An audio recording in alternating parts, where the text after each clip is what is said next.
Guys welcome to my YouTube channel. അപ്പോൾ നമ്മൾ ഇന്നത്തെ ഒരു വീഡിയോ എന്ന് വെച്ചാൽ ഒരു വീക്കെൻഡ് വ്ലോഗാണ്. അപ്പോൾ ഇതുവരെയായിട്ടും എൻ്റെ ചാനൽ സബ്സ്ക്രൈബ് ചെയ്യാത്തവരാണ് നിങ്ങളെങ്കിൽ പ്ലീസ് ഡു സബ്സ്ക്രൈബ്. അപ്പോൾ നമ്മൾ നേരെ വന്നിട്ടുള്ളത് ഖുറാൻ പാർക്കിലാണ്. നല്ല വൈകുന്നേരം ടൈം ആയതുകൊണ്ടും നല്ല ക്ലൈമറ്റ് ആയതുകൊണ്ടും വീക്കെൻഡ് ആയതുകൊണ്ടും ഒരുപാട് ആൾക്കാർ വന്നിട്ടുണ്ടായിരുന്നു. എല്ലാവരും ഇരുന്ന് വർത്തമാനം പറയുന്നുണ്ട്, ഫുഡ് കഴിക്കുന്നുണ്ട്, കുട്ടിപ്പട്ടാളങ്ങൾ കളിക്കുന്നുണ്ട്. അങ്ങനെ നമ്മൾ ചായയും കോഫിയെല്ലാം കൊണ്ടുവന്ന് നമ്മൾ കഴിച്ച് നമ്മൾ നേരെ നടത്താൻ തുടങ്ങുകയാണ്. എല്ലാ പ്രാവശ്യം നമ്മളിവിടെ വന്നാലും ഒരു സൈഡിലാണ് പോലും. അവിടെ നമ്മൾ ഇരിക്കും, ടൈം സ്പെൻഡ് ചെയ്യും, ഫുഡ് കഴിക്കും, ഫോട്ടോസ് എടുക്കും, തിരിച്ചു വരും. ആ പാർക്കിൻ്റെ മറ്റൊരു സൈഡിലേക്ക് നമ്മൾ പോകാറേ ഇല്ല. അതുകൊണ്ട് തന്നെ നമ്മളിന്ന് പോവാത്ത സൈഡിലേക്ക് പോകാമെന്ന് വിചാരിച്ചു. അങ്ങനെ നമ്മളിതാ ആ ഒരു സൈഡിലേക്ക് വെച്ച് പിടിക്കുകയാണ്. അങ്ങനെ കുറച്ച് ദൂരം നടന്നപ്പോഴാണ് നമ്മൾക്ക് ആ ഒരു സത്യം മനസ്സിലായത്. കുറേ ദൂരം നടക്കാനുണ്ട്, എന്തെങ്കിലേ നമ്മൾ വിചാരിച്ചൊരു സ്ഥലത്തേക്ക് എത്തും. അങ്ങനെ നമ്മൾ നടന്ന് ലാസ്റ്റ് നമ്മൾ ആ ഒരു ഏരിയയിലെത്തി. ഇവിടെയാണ് ഇവർ ഫാമിങ്ങും കാര്യങ്ങളൊക്കെ ചെയ്യുന്നത്. അപ്പം നമ്മൾ ഫസ്റ്റ് പോയപ്പോൾ കണ്ടത് സിദ്ര എന്ന് പറഞ്ഞൊരു ഫ്രൂട്ടാണ്. ഇത് നല്ലൊരു അടിപൊളി നല്ലൊരു ടേസ്റ്റിൽ നമ്മളെ നാട്ടിലത്തെ പല ഫ്രൂട്ട്സുമായിട്ടും നമുക്ക് താരതമ്യപ്പെടുത്താം. പക്ഷെ എനിക്ക് ഏതാണെന്ന് മനസ്സിലാവുന്നില്ല. നല്ല രസമുണ്ട്, നമുക്കിങ്ങനെ പറിച്ച് തന്നിട്ട്. അങ്ങനെ ജാബിയും താനും കുറച്ച് പറിച്ചു. ഇനി ഇവർ പറിക്കുന്ന കണ്ട് വെറുതെ നിൽക്കണ്ടല്ലോ എന്ന് വിചാരിച്ച് ഞാനും കുറച്ച് പറിച്ചു.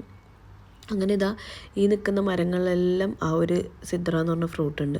അത് ആദ്യം നമുക്ക് അറിയുന്നുണ്ടായില്ല, കാരണം അവിടെ ബോർഡൊന്നും വെച്ചിട്ടുണ്ടായിട്ടില്ല.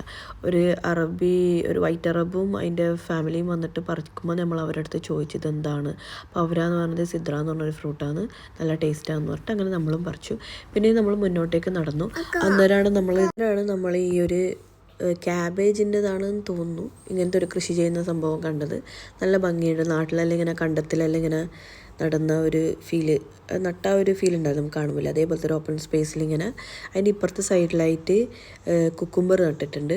ചിലതിലെല്ലാം പിടിച്ചിട്ടുണ്ട്, ചിലതിലെല്ലാം ഇങ്ങനെ പിടിക്കാൻ പോകുന്നതേ ഉള്ളൂ. അതിൻ്റെ സൈഡിൽ ബോർഡ് കണ്ടുകൊണ്ടും ആ സാധനം നമുക്ക് അറിയുന്നതുകൊണ്ടും മനസ്സിലായത് കുക്കുംബറാണ്.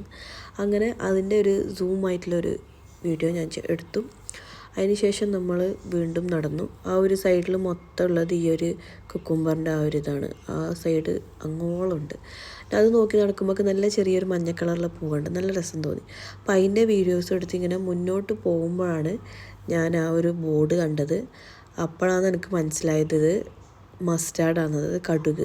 അപ്പോൾ ഞാൻ വിചാരിച്ചു ഈ കടുക് അങ്ങനെ കാണാം. അന്നേരം ഞാൻ ഈ സാധനം പൊട്ടിച്ച് നോക്കുമ്പോൾ അതിൻ്റെ ഉള്ളിൽ പച്ച കളറിലെ കടുക് കണ്ടു. അപ്പോൾ ആദ്യമായിട്ടാണ് കടുവിൻ്റെ ചെടി കാണുന്നത്. അങ്ങനെ അതും കണ്ട് വീണ്ടും നമ്മൾ മുന്നോട്ടേക്ക് പോയിക്കൊണ്ടിരിക്കുകയായിരുന്നു. അങ്ങനെ കുറേ ദൂരം നടന്ന്, എന്നാൽ ഓരോന്നും ഓരോ സ്ഥലത്താണ് വെച്ചിട്ടുള്ളത്. അങ്ങനെ അതിൻ്റെ ഭംഗി ആസ്വദിച്ച് കൊണ്ട് നടക്കുമ്പോൾ ഇതാ വേറൊരു സാധനം റൊക്കാന്ന് പറഞ്ഞിട്ട്, ഇതെന്താണെന്നൊക്കെ അറിഞ്ഞൂടാ. എനിക്കൊന്ന് ഈ സാലഡെല്ലാം ആക്കുമ്പോൾ ഇടുന്നെന്തോ ലീവ്സ് ആയിട്ടാണെന്ന് തോന്നുന്നു, എനിക്ക് അറിഞ്ഞൂടാ. പിന്നെ ഇതാ ഇങ്ങനത്തെ ഒരു റാഡിഷ് ടൈപ്പിലൊരു സാധനം. ആദ്യം ഞാൻ സ്വീറ്റ് പൊട്ടറ്റോ എന്ന് വിചാരിച്ചത്, കാരണം അങ്ങനത്തെ ഒരു കളർ കണ്ടിട്ട്. പിന്നെ ഇത് ഒരു റാഡിഷ് പോലത്തെ ഒരു സാധനമാണെന്ന് ഞാൻ മനസ്സിലാക്കിയത്. അതിൻ്റെ കറക്റ്റ് പേരെനിക്ക് അറിഞ്ഞൂടാ. പിന്നെ അങ്ങോട്ടേക്ക് പോകുമ്പോൾ ഇതൊരു ടൂത്ത് ബ്രഷ് എന്ന് പറഞ്ഞിട്ടൊരു സാധനം. എനിക്ക് തോന്നുന്നു ഈ ഇരട്ടി മധുരത്തിൻ്റെ അങ്ങനത്തെ ആ ഒരു മരക്കഷ്ണം മുറിച്ചിട്ട് കൊടുക്കില്ല, അതിൻ്റെതാണെന്ന് തോന്നുന്നു, കറിഞ്ഞൂടാ. വീണ്ടും നമ്മൾ നടന്നു, കാരണം ആരും ചോദിക്കാനും പറയാനൊന്നുമില്ല. എന്നാലും ഇതെന്താണ് ഏതാണെന്ന് നമുക്ക് മനസ്സിലാവും. അതിൻ്റെ ആ പേര് വായിച്ചിട്ട് നമുക്ക് മനസ്സിലാക്കാൻ പറ്റുമെങ്കിൽ മനസ്സിലാക്കാം, അത്ര തന്നെ. അപ്പോഴത്തേക്ക് ഏകദേശം ഒരു സൺസെറ്റ് ആവേണ്ട ഒരു ടൈമായിരുന്നു. ഇതൊരു ബിറ്റർ ആപ്പിൾ എന്ന് പറഞ്ഞിട്ട്, ഇതും എന്താണെന്ന് അറിഞ്ഞൂടാ. ഒരു താഴത്തെല്ലാം ഇങ്ങനെ ചെറിയ ഇങ്ങനെ ഒരു ആപ്പിൾ പോലത്തെ ഒരു സാധനം ഇങ്ങനെ കിടക്കുന്നുണ്ടായിരുന്നു. അതിൻ്റെ ജസ്റ്റ് ഞാനൊരു വീഡിയോ എടുത്ത് ഇതെന്താണെന്ന് ഏതാണെന്ന് നമുക്ക് അറിഞ്ഞൂടാ, ഞാനിതുവരെ കണ്ടിട്ടുമില്ല. പിന്നെ നമ്മൾ വീണ്ടും നടന്നു. മുന്നോട്ടേക്ക് പോകുമ്പോൾ ഈ സൈഡിൽ കാണുന്നതെല്ലാം മൈലാഞ്ചിയാണ്. മൈലാഞ്ചിൻ്റെ ചെടിയാണ് ഇത് ഇവർ ബോർഡറായിട്ട് കൊടുത്തിട്ടുള്ളത്. പിന്നെ ഇപ്പുറത്തെ സൈഡിലേക്ക് നോക്കുമ്പോൾ നല്ല ചോളം അങ്ങനെ ഇങ്ങോളം നട്ടിട്ടുണ്ട്. നല്ല രസമുണ്ട് കാണാൻ, ഒരു തമിഴ്നാട്ടിലെത്തിയ ഫീല്. ഇതാണ് ഞാൻ പറയുക, ഹെന്ന എന്ന് പറഞ്ഞിട്ട് മൈലാഞ്ചിൻ്റെതാണ് ആ ഒരു സൈഡ് മൊത്തം അവർ കൊടുത്തിട്ടുള്ളത്. നല്ല ഭംഗിയായിട്ട് ചെയ്തിട്ടുണ്ട്. പിന്നെ വീണ്ടും നമ്മൾ മുന്നോട്ടേക്ക് നടന്നു. അപ്പോഴത്തേക്ക് ഇതാ നല്ലൊരു ഈ ഒരു അറ്റ്മോസ്ഫിയർ കാണുമ്പോൾ എനിക്കൊരു ബാംഗ്ലൂരെല്ലാം പോയൊരു ഫീല്. ബാംഗ്ലൂർ ഒരു പാർക്കിലെല്ലാം പോയി കഴിഞ്ഞാൽ ഇങ്ങനെ ചുറ്റും നല്ല ഇതിനേക്കാളും വലിയ സൈസുള്ള മരങ്ങളും ആ ഒരു പച്ചപ്പെല്ലാം ഇല്ല, ആ ഒരു ഫീൽ എനിക്ക് തോന്നി.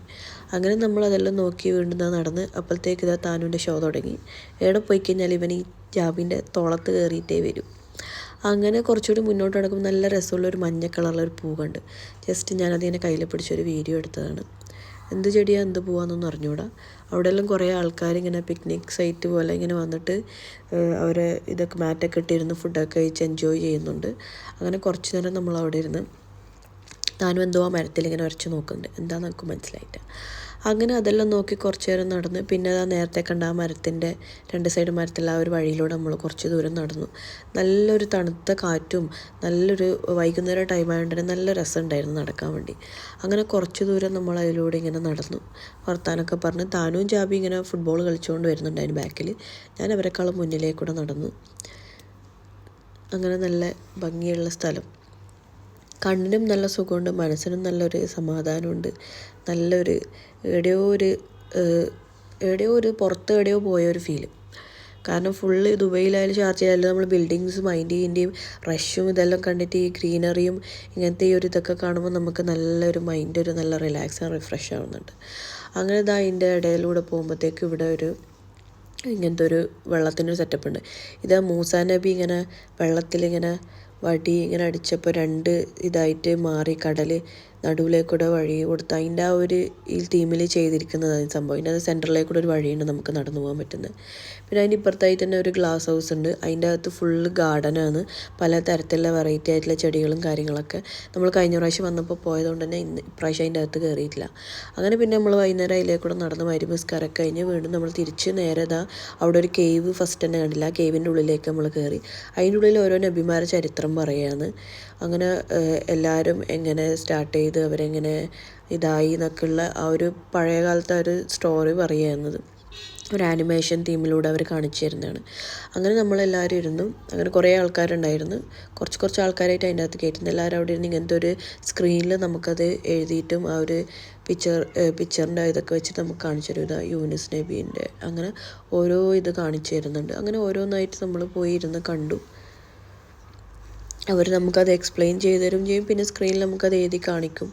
ആ ഒരു വോയിസിൻ്റെ ഇതൊക്കെ കൊണ്ട് നമുക്കത് മനസ്സിലാക്കാൻ പറ്റും.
പിന്നെ ലാസ്റ്റത്തെ ഇതും കൂടെ കണ്ട് നമ്മൾ അവിടെ നിന്ന് നേരെ തിരിച്ച് റൂമിലേക്ക് വിട്ടു.